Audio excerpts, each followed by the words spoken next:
රට හදන ක්‍රමයේ වෙන්න. එපා මහත්තයෝ මාධ්‍ය කරනවා නම් නම්බුකාර විදියට කොන්ද කෙලින් තියාගෙන කරන්න. එක්කුට එක විදියක් කරන්න එපා. එහෙම පළ කරන්න එපා. ඒක තමයි ජාතිවාදී. ඒක තමයි ආගම්වාදී. දැන් දෙමළ මාධ්‍ය මේ දවස්වල මොනවද මට කියන්නේ?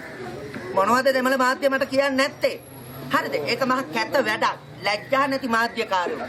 උන්ට ඊට වැඩිය හොඳයි හිඟා කෑවනම්. ඒ මාධ්‍යකාරයෝ ඊට වැඩිය හොඳයි කොහේ හරි ගිහිල්ලා බෙට්ටක් ලෙව කෑ ගන්න කාගේ හරි. වැඩක් නැහැ. ඒ මාධ්‍ය රස්සාව වැඩක් නැහැ. ඇත්ත හොයලා සමාජයට දෙන්න ඕනේ පුතා. එතකොට මේ සිංහල දෙමළ මුස්ලිම් සියලු ජාතීන් මේ මහ පොළවේ කොතනක හරි ලස්සනට ජීවත් වෙන්න පුළුවන් පුතා. ඇත්ත කිව්වොත්.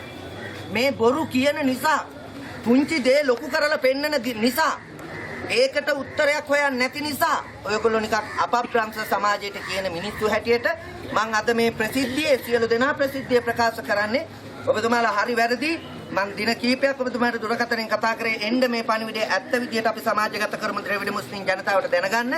නමුත් ආවේ නෑ අද නම් ආතල් එකේ ගන්නවනේ නියම ස්ලිප් ටික. මාරු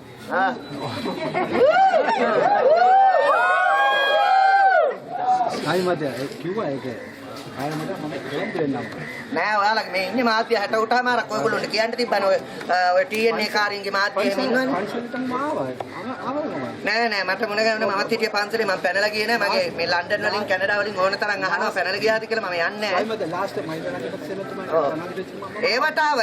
ඒවට එනවා මේ ජාතික ප්‍රශ්නයක් හට ගන්න වෙලාව ඔයගොල්ලෝ මග ඇරියා වසන්ත සන්දේ නෑ මොකද මෙහෙම කියමුකෝ දැන් ඔය කරඩිනාරු අපේ පන්සල ඩෝසර කරලා තියෙනවනේ පොඩකින්ද දැන් පොලිසිය තහවුරු කරගෙන තියෙනවා නීතිය තහවුරු කරගෙන තියෙනවා පුරාවිද්‍යා දෙපාර්තමේන්තුවත් පිළි අරගෙන තියෙනවා මේක බෞද්ධ සිද්ධාස්ථානය පුරාවිද්‍යා ස්ථානය මේක හාලා තියෙන කවුද මුස්ලිම් මිනිහා ඒක විකුණලා තියෙන කාටද පූසාරිට එතකොට දෙමළ මිනිහයි මේ මුස්ලිම් මිනිහයි දෙන්නම අපේ පුරාවිද්‍යා හාලා නැද්ද අපේ පුරාවිද්‍යාව විනාශ කරලා නැද්ද ඒක රටට කියනකොට ලැජ්ජාවේ විලි නැතුව කෑ ගැහුවට මට කරන්න දෙයක් නැහැ මම ඇත්ත කියන්නේ. කෝවිලක් කැඩුවත් එහෙමයි මම. පල්ලියක් කැඩුවත් එහෙමයි මම. වැරදි නම් වැරදි. නිසා මගේ තත්ත්වය දන්නවා මුළු මඩ කලපුවම මම බය නැහැ. මුළු මඩ කලපුවම මාව දන්නවා. මම බය නැහැ. මම චෙංගලේට ආවනේ. චෙංගලේට ආවනේ මම.